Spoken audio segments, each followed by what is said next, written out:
इस प्रोग्राम के स्पॉन्सर है स्वागत अदरक लहसुन और मसाले 100% प्योर एंड हाइजीनिक।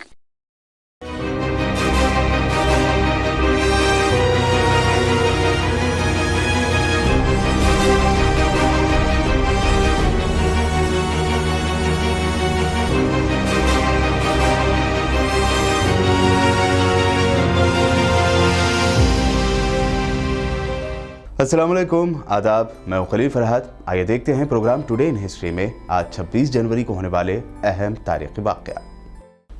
लगभग 100 सालों के बरतानवी रूल के बाद आज ही के दिन 1950 को भारत एक मुकम्मल जमहूरिया बन गया। मुल्क भर में इस दिन को अवामी तातील यानी पब्लिक हॉलिडे के तौर पर मनाने का ऐलान किया गया और लाखों लोग भारत के तिरंगे के साथ सड़कों पर निकल पड़े। वैसे 15 अगस्त 1947 में ही बरतानवी दौर खत्म हो गया था और उसके बाद से ही हिंदुस्तानी हुकूमत वजूद में आ गई थी, मगर इस दिन भारत का नया आइन यानी कॉन्स्टिट्यूशन वजूद में आया और सदर को हलफ दिलाया गया।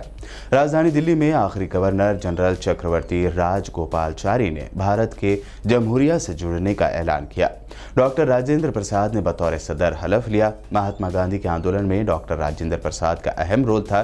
सदर ने पहले हिंदी और फिर अंग्रेजी में तकरीर की। उसके बाद डॉक्टर प्रसाद अपनी गाड़ी में सड़क पर लोगों के दरमियान निकले और हजारों लोगों ने उनका इस्तकबाल किया। साल 1972 को आज ही के दिन जंग में शहीद फौजियों की याद में दिल्ली के इंडिया गेट पर अमर जवान कौमी यादगार का क़याम अमल में आया था। यह मुल्क के सबसे बड़े जंग की यादगार में शामिल है। इंडिया गेट का डिज़ाइन सर एडविन लोटियस ने तैयार किया था। पहले इंडिया गेट को ऑल इंडिया वॉर मेमोरियल कहा जाता था।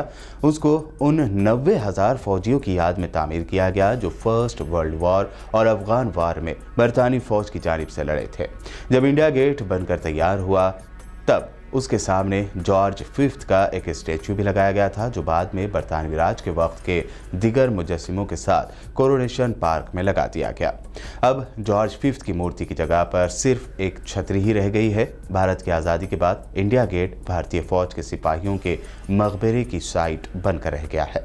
उसके मेहराब के नीचे अमर जवान ज्योति कायम कर दी गई। गुमनाम फौजियों की याद में यहाँ एक राइफल के ऊपर फौजी की टोपी सजाई हुई है जिसके चारों कोनों पर हमेशा एक दिया जलता रहता है।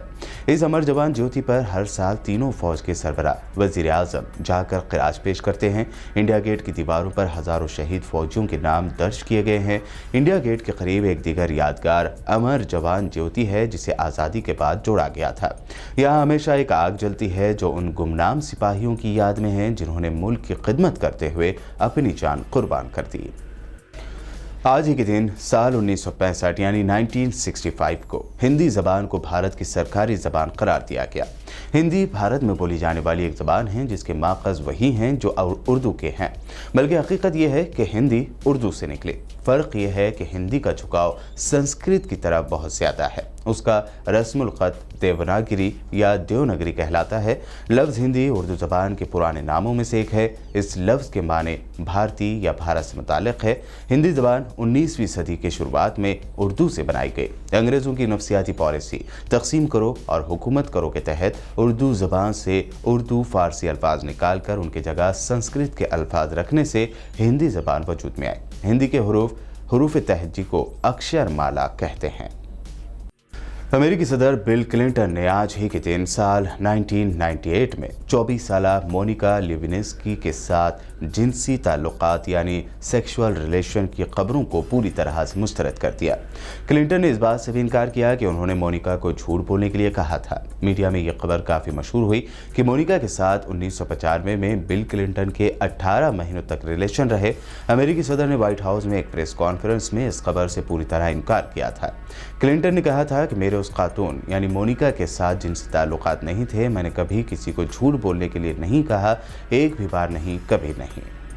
26 जनवरी 2001 यानी 2001 का दिन गुजरात के लिए तबाही लेकर आया। तबाहकुन ज़लज़ले ने करीब कई हज़ार लोगों को मौत की नींद सुला दिया था तो करीब 4 लाख घरों को नीस्त व नाबूद कर दिया। गुजरात के 21 अजला ज़लज़ले से दहल गए और 6 लाख लोगों को बेघर होना पड़ा। भारत जिस वक्त अपना 52वां रिपब्लिक डे मना रहा था, सुबह 8:45 बजे गुजरात का भुज ज़लज़ले से दहल गया। आखिरी आदाद-ओ-शुमार के मुताबिक कच्छ और भुज में 12,000 से ज्यादा लोगों की जान चली गई थी। गांव के गांव मिट्टी में मिल गए, तारीखी इमारतें जमींदोज हो गई। भुज में 40% घर, 8 स्कूल, 2 अस्पताल और 4 किलोमीटर तक की सड़कें तबाह हो गई। राहत रसानी अमले के अरकान नंगे हाथों में सर्च लाइट पकड़कर बचे हुए लोगों को निकालने की कोशिश करते नजर आए। तेजी से राहत रसानी के कामों को मुकम्मल करने के लिए टीमें भेजी गई, लेकिन मलबों से जिंदगी ढूंढने का काम आसान नहीं था। इसमें भारतीय फौज की मदद ली गई, जबकि कई वॉलंटियर ऑर्गेनाइजेशन के अरकान भी गुजरात पहुंचे। यौम जमहूरिया और छुट्टी का दिन होने की वजह से लोग घरों पर थे और आमतौर पर टीवी पर रिपब्लिक डे की झलकियां देख रहे थे। उस वक्त के वजीर आजम अटल बिहारी वाजपेयी ने फौजी सतह पर राहत की अपील की और मुल्क की आवाम से कहा, आपको एक साथ मिलकर इस कुदरती आफत से लड़ना चाहिए।